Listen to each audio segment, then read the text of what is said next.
এগুলো সব যেন কেমন একটা করুণ দৃষ্টিতে আমাদের দিকে তাকিয়ে আছে।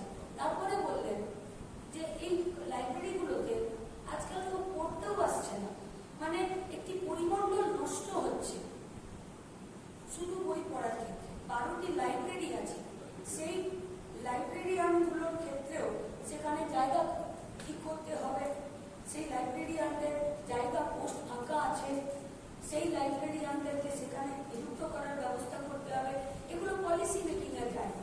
লাল ঝান্ডা জিততে চাইছে মানুষ, উত্তরপাড়ার মানুষ লাল ঝান্ডাকে ভোটে জেতার আগে যা দায়িত্ব দিয়েছেন এগুলো করার জন্য, আসলে লাল ঝান্ডার আন্দোলন দেখে লাল ঝান্ডাকে ভরসা করে, সিপিআইএমকে ভরসা করে তারা তাদেরকে এই কাজগুলোকে দিয়েছেন।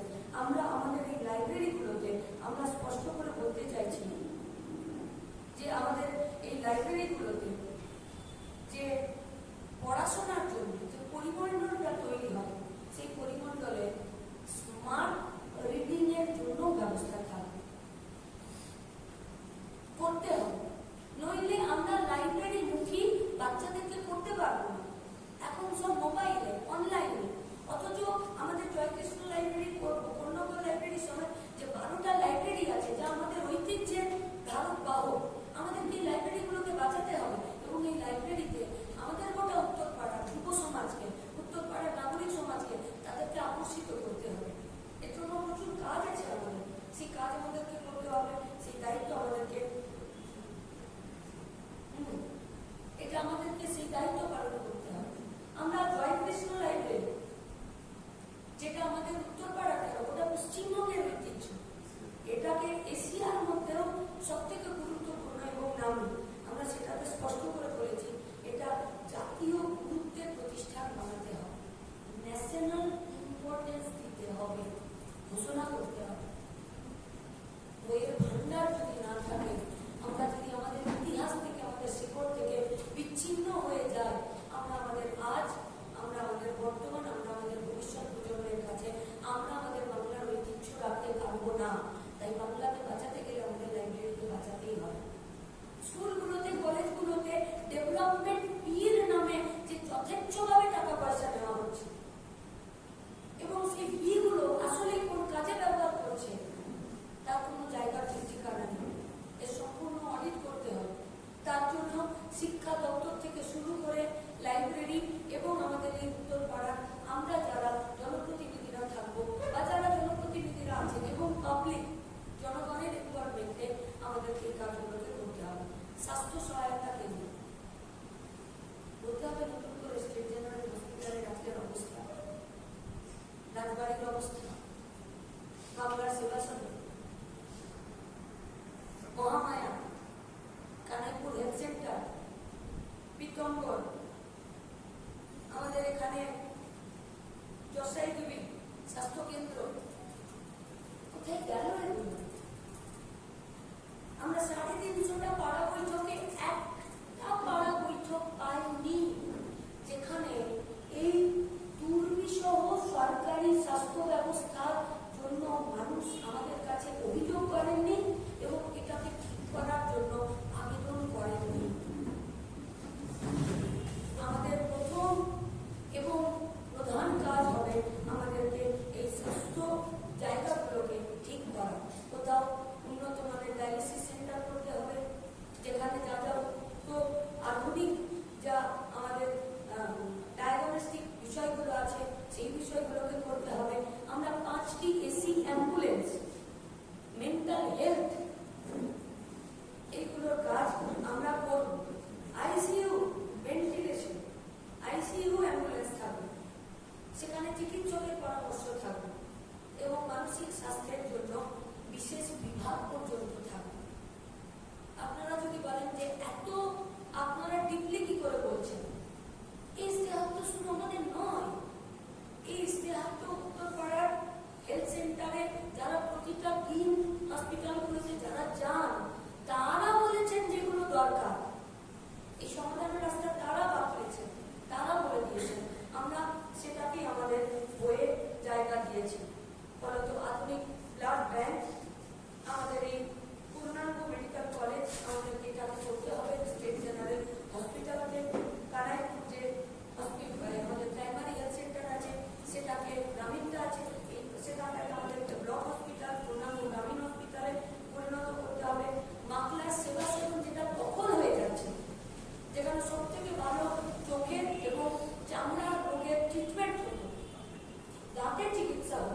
সেটাকে আমাদেরকে পুনরুদ্ধার করতেই হবে এবং উত্তরপাড়ার মানুষ সেই কাজ করতে চাইছে।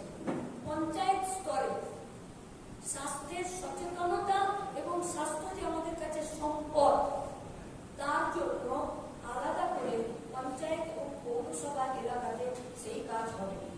আমাদের এই গোটা গঙ্গার পাড় জুড়ে আমাদেরকে গ্রিন করিডোর বানাতে হবে।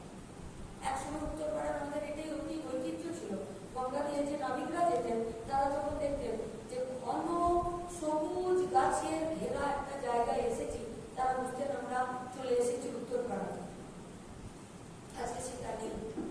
আমরা যদি উত্তরপাড়াকে সবুজ করতে না পারি, আমরা যদি সেখানে গ্রিন জোন তৈরি করতে না পারি, আমরা যদি আমাদের মাঠগুলোকে উদ্ধার করতে না পারি, আমরা যদি আমাদের উত্তরপাড়ার এই যে ড্রেনেজ সিস্টেমটাকে, আরে আমরা নাসাতে চলে যাচ্ছি, আমরা মহাকাশযানকে পাঠিয়ে দিচ্ছি, আমরা চাঁদে যেতে পারছি, আমরা উত্তরপাড়ার ড্রেনেজ সিস্টেমটাকে, রাস্তাঘাটটাকে ঠিক করতে পারবো না?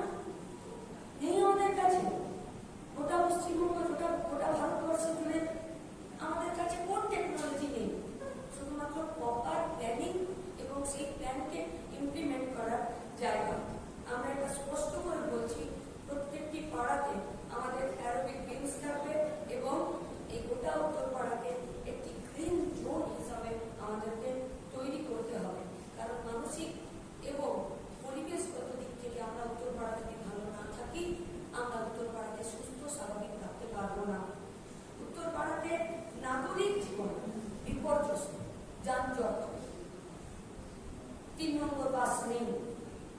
উত্তরপাড়াতে 54-2 যে M4 নিউ টাউনগামী যে বাসগুলো ছিল সেগুলো নেই, যেটাতে 15 টাকাতে একবার যাওয়া, 15 টাকাতে ফেরা, 30 টাকা, খুব বেশি হলে 40 টাকা। আজকে সেই একই দূরত্ব যেতে হয়, যাওয়া আসা মিলে 100 টাকা পার হয়ে যায়। কেন? টোটোর দূরত্ব ভাগ করা আছে, ব্রেক জার্নি করে যেতে হবে। একটা টোটো থেকে নেমে আরেকটা টোটোতে, তারপরে আরেকটা টোটোতে। ফলত এই যে মানুষের একদিকে যানজট, একদিকে এলাকায় গণপরিবহন ব্যবস্থা না থাকা এবং নাগরিক পরিষেবা, জল, এই গোটা ব্যবস্থাটা আজকে উত্তরপাড়ায় ঢুকছে। ফলত নাগরিক পরিষেবা এবং তার পরিকাঠামো এবং তার জীবনযাত্রার মানটাকে উন্নয়ন করার জন্য আমাদের কাছে সাফিসিয়েন্ট মেটেরিয়াল গোটা পশ্চিমবঙ্গে আছে, শুধু তার ব্যবহার এবং তার ব্যবস্থাপনাটা হচ্ছে না বলে আমাদের উত্তরপাড়া ঢুকছে। আমাদের বেআইনি জঞ্জাল কর, এটাকে বেআইনি করবো না তো কি বলবো বলুন? একই পাড়াতে ফ্ল্যাট আছে, বসত বাড়িও আছে, বসত বাড়িরও জঞ্জাল হচ্ছে, ফ্ল্যাটেরও জঞ্জাল হচ্ছে। ফ্ল্যাটকে প্রতিদিন 1 টাকা করে জঞ্জাল কর, মাসে 30 টাকা দিতে হবে। কিসের জন্য? এটা বেআইনি নয়। অথচ সাফাই কর্মীরা যে বিপর্যস্ত ভাবে, বিপজ্জনক ভাবে গোটা উত্তরপাড়াকে পরিষ্কার রাখার চেষ্টা করছেন, কিন্তু তাদের পাশে সরকার নেই। বিগত 15টা বছরে সাফাই কর্মীদের বেতন বৃদ্ধি, তাদের পিএফ, তাদের অবসরকালীন ভাতা, তাদেরকে স্থায়ীকরণ, আমাদের তো অবাক লাগছে। তারা বলছে যে তাদেরকে বসিয়ে দেওয়া হয় এইরকম করে যে শোনো, কাল থেকে তুমি এসো না, তোমাকে চেয়ারম্যানের সঙ্গে দেখা করতে হবে। শোনো, তুমি কালকে সুপারভাইজারের সঙ্গে দেখা করবে, তোমাকে কাজে যেতে হবে না। উনি যখন চেয়ারম্যানের কাছে যাচ্ছেন, চেয়ারম্যান বলছে আমি কথা বলবো না। সুপারভাইজারের কাছে যাচ্ছে, সুপারভাইজার বলছে তোমাকে তো চেয়ারম্যান ডেকেছে। কেন নিয়োগ করেছিলেন, কেন বসিয়ে দিলেন, কিচ্ছু ঠিক নেই।